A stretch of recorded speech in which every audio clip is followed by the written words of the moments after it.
کہ اللہ تعالیٰ نے دنیا میں جن کاموں سے روکا ہوا ہے وہی کام جنت میں انعام کے طور پہ آپ کو ملنے والے ہیں. ٹھیک ہے, جن جن چیزوں سے روک دیا ہوا ہے. تو سر وہ روکا اسی لیے ہے کہ تھوڑی دیر صبر کر لو, تمہاری انسٹنکٹ میں ان ساری چیزوں کی محبت میں نے ڈال دی ہے, لیکن اس کو پورا کرنے کا موقع یہ دنیا نہیں ہے, وہ آخرت ہے. دنیا میں میری مان کے نا اپنی انسٹنکٹ کے خلاف چلو, تھوڑی دیر کے لیے صبر کر لو, روزہ کھل جائے گا. یہ دنیا میں بھی ہم نے ایک بڑا روزہ بھی رکھا ہوا ہے جس میں ہم نے حرام سے بچنا ہے, اور اس کی افطاری جنت میں ہوگی.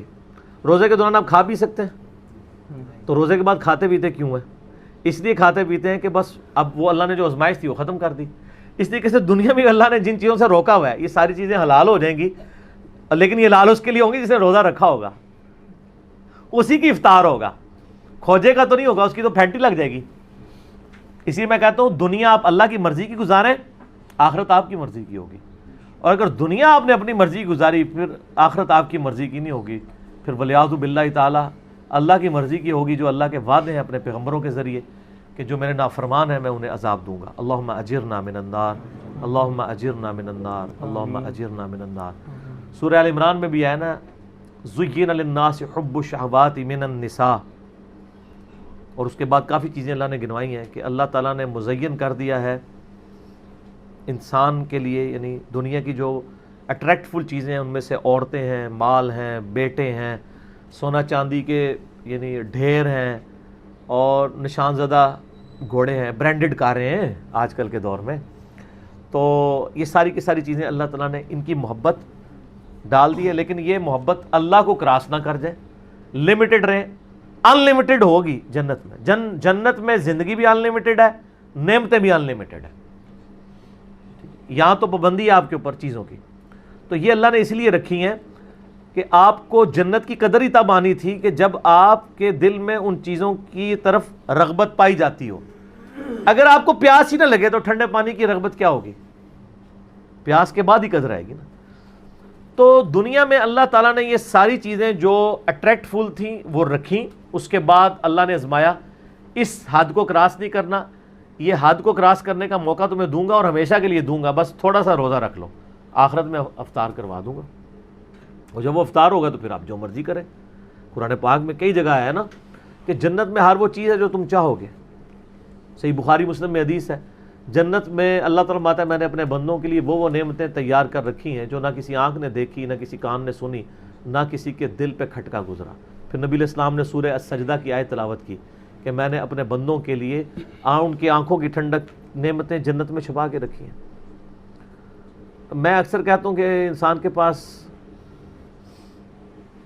سب سے بڑی جو خواہش ہے نا انسان کی, نمبر 1 یہ ہے کہ مجھے موت نہ آئے,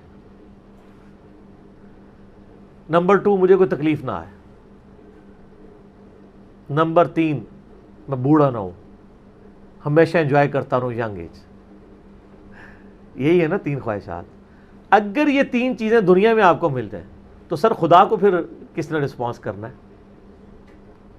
آپ سے میں بھی پوچھ لیتا ہوں, اگر آپ کو کوئی مصیبت پریشانی نہ آئے, آپ بوڑھے نہ ہو اور آپ کو موت بھی نہ آئے, تو خدا آپ کی ضرورت ہی نہیں ہے. اور خدا میں یہی کوالٹیز ہیں کہ اس کو موت نہیں آتی ہے, اس پہ کبھی زوال نہیں آتا, اس لیے خدا کسی کا محتاج نہیں ہے نا. ہماری ضرورت خدا ہے لیکن ہم خدا کی ضرورت نہیں ہے. اللہ کہتا ہے میں غنی ہوں. اور جنت میں آپ کو یہ تینوں خواہشات اللہ نے جنت میں جاتے ہی جو آپ کو پہلے سمجھ لینا 3 جو تمغے ملنے ہیں نا وہ یہی ہیں. صحیح مسلم میں حدیث ہے, اعلان ہوگا جنتی ہو تمہیں مبارک ہو. جنت میں انٹر ہوتے ہی آج کے بعد کبھی مرو گے نہیں, ہمیشہ زندہ رہو گے. اور بخاری مسلم میں حدیث ہے کہ موت کو مینڈے کی شکل میں میدان محشر میں لا کے قتل کر دیا جائے گا. جنتی خوش ہوں گے کہ اب موت آنی نہیں ہے, اور دوست کی کہیں گے وہ کاش ہمیں موت آ جاتی. دوسری خوشخبری ملے گی, صحیح مسلم میں حدیث میں الفاظ ہیں, آج کے بعد کبھی بوڑھے نہیں ہوگے, ہمیشہ جوان رہو گے. تیسری خوشخبری ملے گی, آج کے بعد کبھی تم بیمار نہیں پڑو گے, ہمیشہ تندرست رہو گے. 30 سال عمر ہوگی ہر جنتی کی اور 30 ہی رہے گی. اور چوتھی خوشخبری اتنی بڑی ہے کہ آج کے بعد اللہ تم سے ناراض نہیں ہوگا, ہمیشہ ہی راضی رہے گا. یعنی جنت میں جو مرضی کرو ناراضگی اللہ کی ہو ہی نہیں سکتی. کیونکہ جنت میں یہاں شراب حرام ہے، وہاں شراب جائز ہے. آپ کون سی نافرمانی دنیا میں سوچ سکتے ہیں، وہ جنت میں آپ کو گارنٹی دیتا ہوں آپ کر سکتے ہیں. تو اللہ نے کہاں سے ناراض ہونا ہے؟ نماز ہی کوئی نہیں. آپ کہیں گے نا دنیا میں سب سے بڑی نافرمانی ہے کہ میں نماز چھوڑ دوں، سر چھوڑ دیں، جنت میں کوئی نماز نہیں ہے. کوئی کہتا ہے شراب سب سے بڑی ہے تو پئیں سر، جتنی مرضی پئیں. کوئی کہتا ہے عورت کی طرف رغبت ہے تو سر جتنی مرضی عورتیں. ٹھیک ہو گیا. لیکن یہ روزہ ادھر رکھنا پڑے گا. اور یہ اللہ تعالیٰ نے ویسے آزمائش میں ڈالا ہے، اس میں کوئی شک نہیں ہے. صحیح مسلم میں حدیث ہے کہ نبی علیہ السلام فرماتے ہیں اللہ تعالیٰ نے جنت کو ناگوار چیزوں سے ڈھانپ رکھا ہے. جنت تک پہنچنے کے لیے بڑی ناگواری آپ کو ہوگی، اور دوزخ کو خوشنما چیزوں سے ڈھانپ رکھا ہے. یعنی دوزخ کے اوپر تو کڑگا لگا ہوا ہے، ہر بندے ادھر بڑھے گا، اور جنت والا بندہ سوچے گا 10 بار یار بڑا اوکھا راستہ ہے، ایک کون کر سکتا ہے جی. یہ حدیث مسلم شریف میں. اس کی ایکسپلینیشن ایک حدیث ہے ابو داؤد میں، سنن نسائی کے اندر، سنن ابن ماجہ میں، بڑی ڈیٹیل حدیث ہے. یہ ساری حدیثیں آپ کو مشکات کی تیسری جلد میں جنت والے چیپٹر مل جائیں گی. وہ بڑی مزے کی حدیث ہے کہ اللہ تعالیٰ نے جب جنت کو پیدا فرمایا نا تو حضرت جبرائیل کو کہا ذرا جنت دیکھ کے آؤ. وہ آئے کہتے ہیں یا اللہ کیا بات ہے، مجھے تو نہیں لگتا کوئی بندہ سر دھڑ کی بازی نہ لگا دے جنت میں پہنچنے کے لیے. مجھے لگتا ہے یہ سارے لوگ ہی جنت میں پہنچ جائیں گے کیونکہ جگہ ہی بڑی زبردست ہے. اللہ نے فرمایا اچھا.